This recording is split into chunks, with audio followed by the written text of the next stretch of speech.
Merħba, programm ieħor mis-sensiela L-Intrapriża. Inkomplu minn fejn ħallejna fil-programm tal-ġimgħa l-oħra.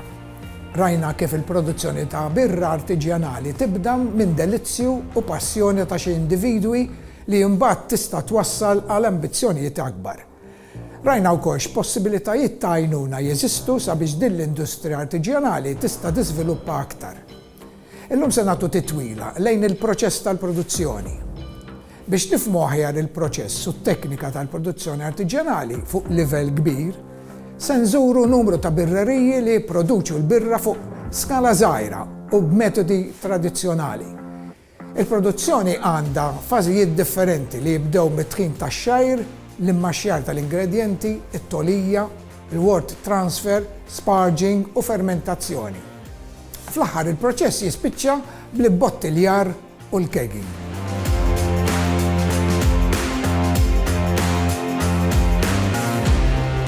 All right? Bonġu. Bonġu.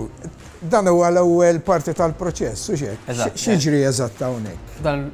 Din il-parti li qed nagħmlu huwa x-xejr irid jiġi midħun f'partijiet ħafna iżgħar biex inkunu nistgħu niġbdu kemm nistgħu zokkor mix-xejr li qed nużaw. Sa Miguel ħajkun qed jagħmel qed jixgħal il-milling machine u nużaw dan ix-xejr partikolari għal din ir-riċetta ta' birra li qed nagħmlu llum. Ġifi dak ivarjaw skont il-tip ta' birra r-riċetta li jkunu ħatamlu, xek. Kwalunkwe birra jkollna tip ta' xejr differenti wkoll. U anke inti id-daqs li titħana ħatamel differenza. Skont kemm ma toħroġ sokkor u x'tip ta' sokkor ħa toħroġ ukoll. Din hija waħda mill-ixkejjer li lestejna t-tħin tagħha, ħammorru ħdej il-brew house, ħanibdew il-mashing. Tajjeb. Il-mashing hija l-parti fej nitfgħu x-xejn li jkun midħun biex jibda l-proċess fejn niġbdu t-sokkor minnu ġol il-masħun.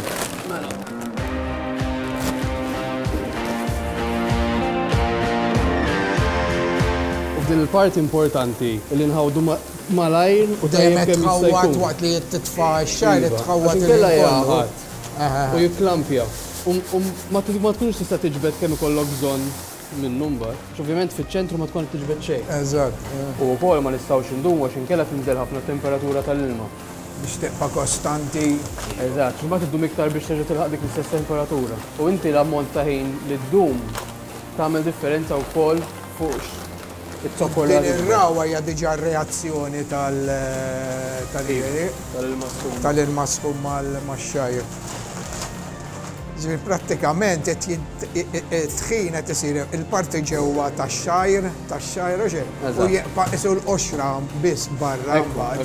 Dik il-parti ta' barra hija l-ħask u minn hemm jiġi l-isem ta' ħaski. Eżatt, okej. Ġifieri volja isu proċess manwali huwa importanti ħafna li jsir sew. Eżatt. Għax jiddependi fuq il-kwalità u t-toma li se jkollu.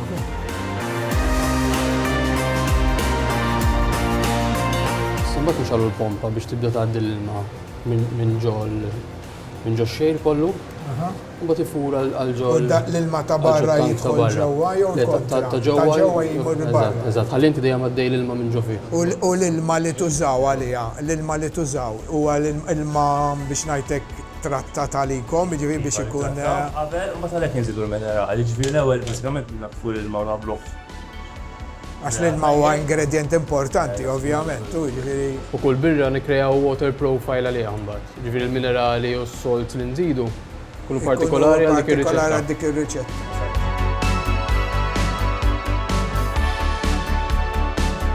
92% of the beer is composed by water, so the main ingredients to make a proper beer is the water. So this is why we have to start from a good reverse osmosis plant. Then, once you make a neutral profile of the water, you recreate the profile of the water in accordance with the style of the beer. So you need to add a different mineral salt, magnesium, sulfur, calcium. So this is part of the chemical side of the beer. So the very important part is mix the proper minerals to be combined together to make the proper profile of water for the type of the beer. Dan il-proċess l-aċidità tal-mesh kollha hija importanti ħafna biex jiġri l-proċess li għandna bżonn. Allura nkejluha ta' spiss. Nkunu rridu qisha li tiġi 5.3, 5.2, dik hija anke 5.4. Dik hija range. U dik bil-ħin tvarja. Pjuttost kostanti. Li għandek imma l-pH varja ħafna ma' temperatura. Għalhekk il-proba jikkorreġi għat-temperatura wkoll.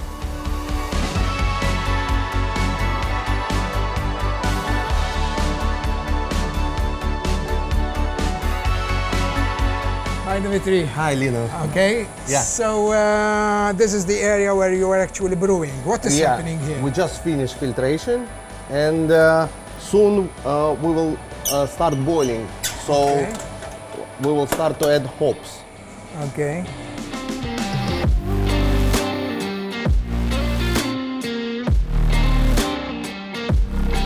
This is a very interesting setup you've got here. Thank you, Lina. So here it's a mashing tank. Here we mash, we mix grain with water. So after we transfer water to filtration tank, after we return it back, and we do a boiling here. During the boiling we add hops. After boiling under, there is a whirlpool. And after we transfer beer to our fermentation area. Are you going to put hop now once it is boiling now? Yeah. Okay. So that will be the next stage now? Yeah. Okay. So we have reached boiling point. Now we will add hops. It will be first edition. The first edition of hops we add for bittering beer, and the latest for aroma, for taste and aroma. So basically, the target of boiling is to add in hops and disinfection of the wort. So we have already prepared fermentation tank, the line already disinfected. What is ready from here, it goes to the pipes? It goes to the pipes and the fermentation tank. So I have the honor putting it inside.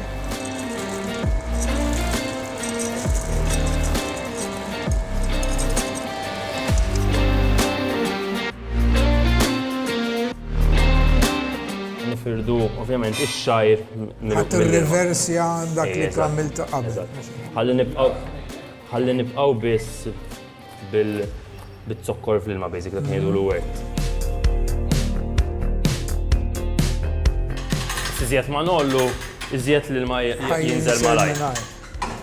U fl-istess ħin bdejna nsaħħnu ħalli nlestu għat-tolija.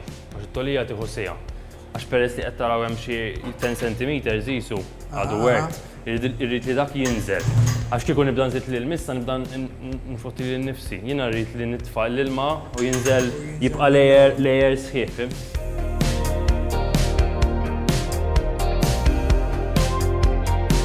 Fil-fatt sa taraħ.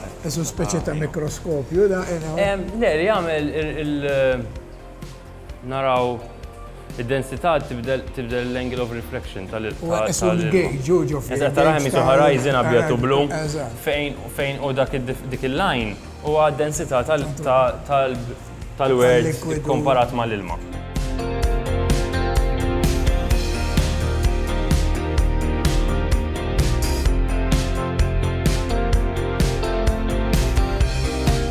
Hekk issa bdejna il-proġett tal-sparging li huwa bażikament it-tlaħliħ tax-xejf mit-sokkor li għedna kif estrattajna.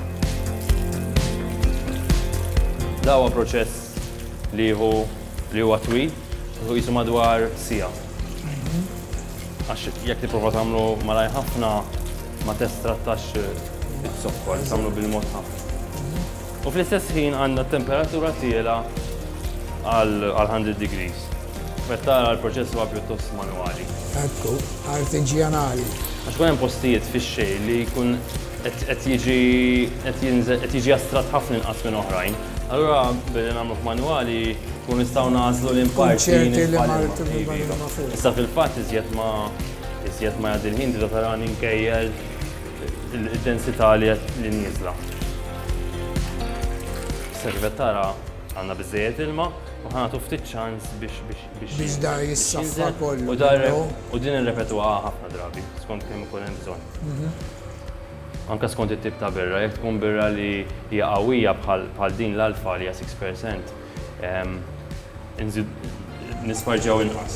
Jekk tkun birra li hija bħal babyface eżempju li hija 4%, nisparġjaw ħafna iżjed, nkunu nifilħu nisparġjaw. Tkun iktar diluted. Eżatt. Ikollna bżonn inqas densità ta' zokkor fil-wert, allura nkunu nistgħu nestrattaw naqra iżjed.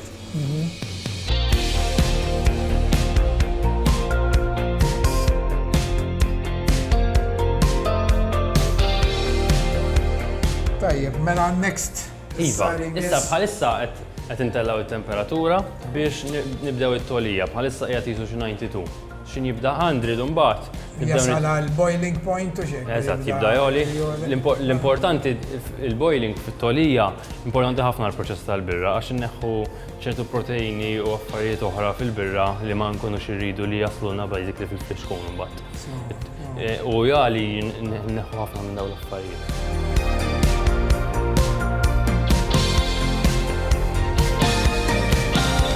Għadu għanna birra li preparajna l-bru taħħa s-sibt li għadda.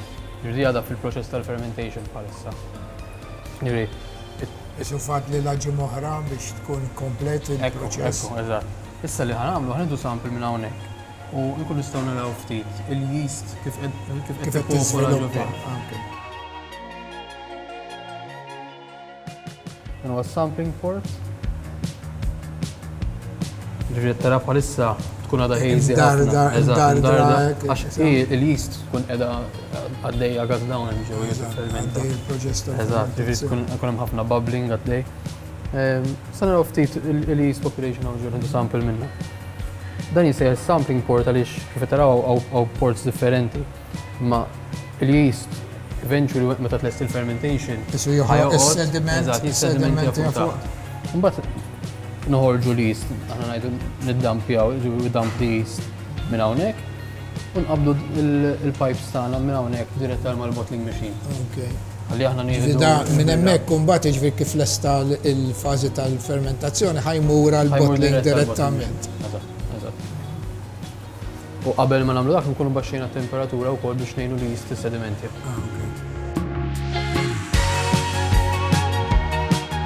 Hemmhekk għandna sample tal-fermentazzjoni u ħadnaraw il-konsistenza. Kemm għandna ħmira, nkun nistgħu nkejlu kemm għandna ħmira ġol birra. Għaxi biex tissir il-fermentazzjoni, il-ħmira tkun qiegħda ġol birra ddur. Mbagħad x'in tispiċċa waħedha taqa'. Taqa' sediment, ikkrea sediment.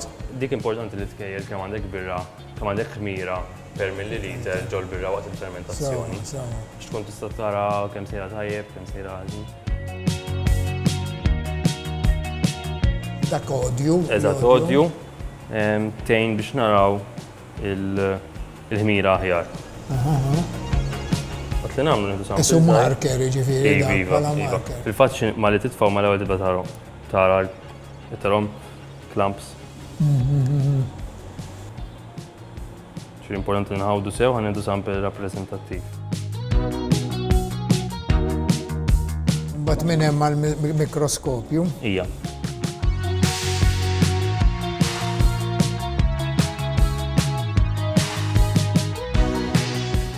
Mbagħad hawnhekk jifforma anke x'xiżar. Nkunu nistgħu naraw nkunu nafu l-volum eżatt.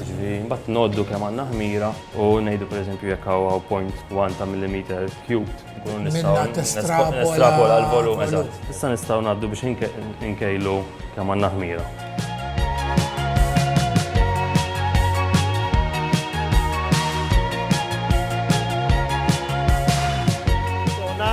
In the final part of the process, so that is the kegging and the bottling. So we take a 1 by 1 keg, we have a scale, so to make sure that the final weight is correct, what we declare in terms of sales. So we're filling 1 by 1, around less than 1 minute is filled the keg. Then once it's finished, we have to rinse with water and sanitize with a spray with alcohol base that we make sure we sterilize there are no any bacteria that they can grow once we close with the seal and we leave in the fridge. And these are returned to... These are one-way keg. So once you finish, you can recycle with plastic. We're going to introduce soon also stainless steel kegs for the local market.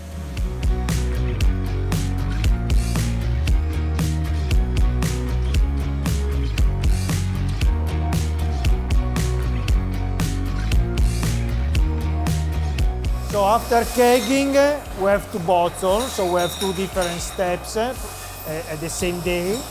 So first of all, we have a microfiltration for the water, so all the water has to be microfiltered.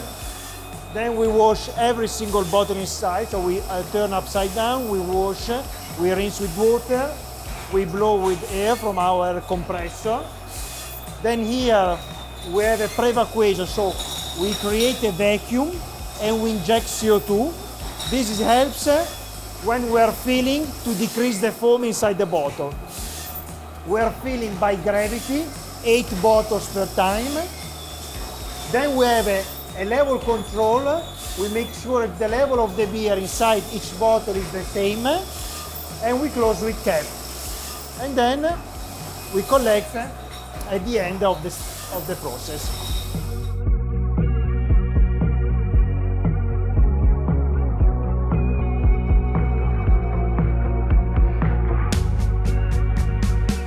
Wasanna lejn l-aħħar tal-programm imma qabel nagħlqu nagħtu ħarsa pas-soltu lejn il-kalendarju.